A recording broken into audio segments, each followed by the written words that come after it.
तो श्री कृष्ण भोग का भी गठन करें। वही चीज़ें ऐसी मांगे क्या क्या करेंगे, यही रेजिमेंट की मांगे हमारी बहुत ही मांगे हैं। एक भी मांग अगर एक दो मांग पूरी कर दे तब भी हमें तसल्ली होती है कि भाई कम से कम एक विचार कर रहे हैं। पता नहीं इनको क्या ओबीसी से झगड़ा है, क्या है, मैं समझ में नहीं आता। देश और दुनिया के सबसे बड़े चर्चित चेहरा डीपी यादव जी आपके साथ हैं, क्या आपको उम्मीद है? बिल्कुल, हमारे माननीय डीपी यादव जी साथ से बहुत ऐसे सभी हमारे साथ में हैं और ये सच के साथ में है। अगर कहा जाए तो माननीय डीपी यादव जी सच के साथ है कि ये होना चाहिए, इसलिए आज वो अपना अमूल्य समय दे करके हम लोगों के बीच में आए हैं। मोदी जी कहते हैं कि हम ओबीसी समाज से आते हैं, तो क्या इसको बात नहीं करना चाहिए? नहीं, उन्हें विचार करना चाहिए। अगर ओबीसी से आते हैं तो फिर उन्हें तो यहाँ आकर के खड़े होकर के मांग करनी चाहिए। अगर नहीं कर सकते हैं तो यहाँ हम लोगों के साथ बीच में आकर के मांग करें कि ओबीसी के लिए हमें जो आरक्षण है वो दें। नहीं तो ओबीसी अगर प्रधानमंत्री है तो वो खुद आरक्षण को लागू करें, ये तो उनके ऊपर भी आता है। कम से कम वो करके यहाँ पर बैठे हुए हैं जंतर मंतर पर। मेरा ये कहना है कि जब मंडल कमीशन में लागू हो गया था उसे भी उन्होंने 10 साल तक चलाया, 90 में जाकर के उन्होंने लागू किया। तो मैं समझता हूँ सरकार कोई भी अपनी मानसिकता ठीक करे, जब तक मानसिकता ठीक नहीं करेगी तब तक ये ओबीसी के लिए आरक्षणों को ध्यान नहीं दे सकते। मंडल कमीशन हाँ बिल्कुल, ये 90 से लागू हुआ, कम से कम जो मंडल कमीशन 90 में लागू हुआ उसी कम से कम माने। आप देख लीजिए सरकारी नौकरियों में जाकर के देखिए, हमें 27% दिया, तो 27% तो कम से कम नौकरियाँ दें, उन पर भी विचार नहीं करते। नौकरियों में देख रहे हैं, हम राजनीति में देख रहे हैं, कहीं भी जगह देखें, कहीं पर भी आरक्षण का कोई भी माहौल सही नहीं चल रहा। तो मैं तो समझता हूँ कि सरकार की मानसिकता है, चाहे वो कांग्रेस की रही हो, भाजपा की रही हो, मानसिकता के आधार पर ही आरक्षण दे रहे हैं। मैं चाहता हूँ मानसिकता से हट करके हमारे ओबीसी के लिए जो आरक्षण लागू किया गया है उन्हें तत्काल। भारत सरकार ने पिछड़ा वर्ग आयोग बनाया है, तो आयोग पालन नहीं कर रही है। वो भी आएगा।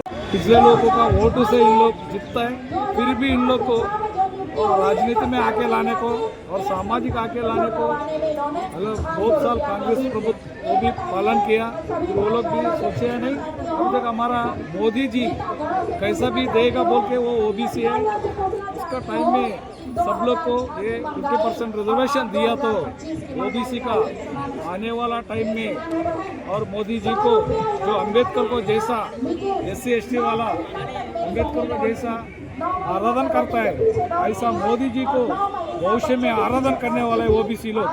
मेन डिमांड है पिछले जाति वाला राजनीति में आने के लिए मोदी जी 50% आरक्षण देना है बोल के हम लोग सब डिमांड कर रहे हैं। मानी गई तो अगर हमारी बात नहीं मानी गई तो कुछ ना कुछ जरूर करेंगे, आपसे वादा करता हूँ।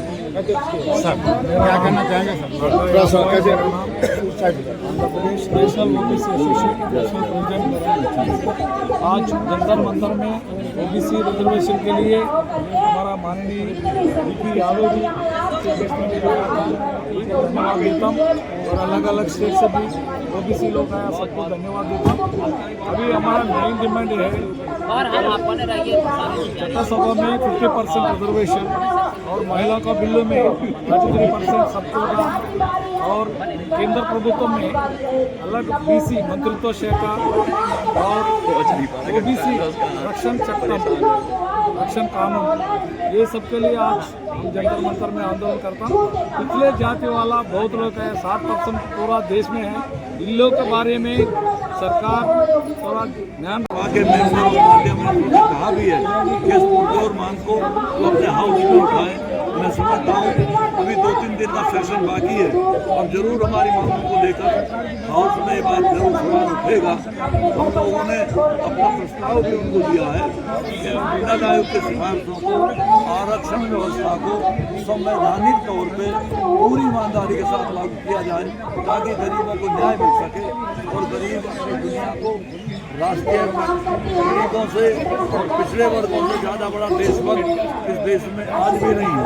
चाहे सेना की बात हो और चाहे कृषि की बात हो, चाहे मजदूरों की बात हो, चाहे किसानों की बात हो, पूरी तरीके से तमाम वो पिछड़े वर्गों के लोग देश के प्रति समर्पित हैं, राष्ट्र के प्रति समर्पित हैं और उनको सेवा देने का काम करते हैं।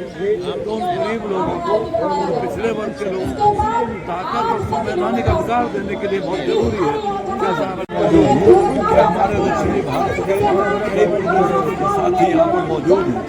आरक्षण की मांग को लेकर हाउस चल रहा है, पार्लियामेंट चल रही है, लोकसभा चल रही है, राज्यसभा चल रही है। हमने कई बार जो तरीके से आवाज़ लगाई है कि मंडल आयोग की सिफारिशों को पूरी ईमानदारी के साथ लागू किया जाए, लेकिन भेदभाव बरतने की नीति, सरकारों द्वारा लापरवाही, अधिकारियों द्वारा लापरवाही जो की जा रही है, उसके खिलाफ ये धरना है। और इस बात का प्रतीक है कि आम जनमानस के उस आक्रोश को अजमाने का काम नहीं किया जाए। उनकी जरूरत लोगों को उनके संवैधानिक अधिकारों जो मंडल आयोग की अधिकारों में, उनके संविधान ने उनको अधिकार दिए हैं, उनको पूरी तरह लागू करके उन लोगों के, गरीब लोगों के, पिछड़े वर्ग के लोगों के साथ न्याय किया जाए, संवैधानिक अधिकार दिया जाए। हम लोग उसके लिए कहीं तक भी जाएंगे, चाहे पार्लियामेंट हो, राज्यसभा हो या भारत सरकार हो। हम तमाम लोगों से अनुरोध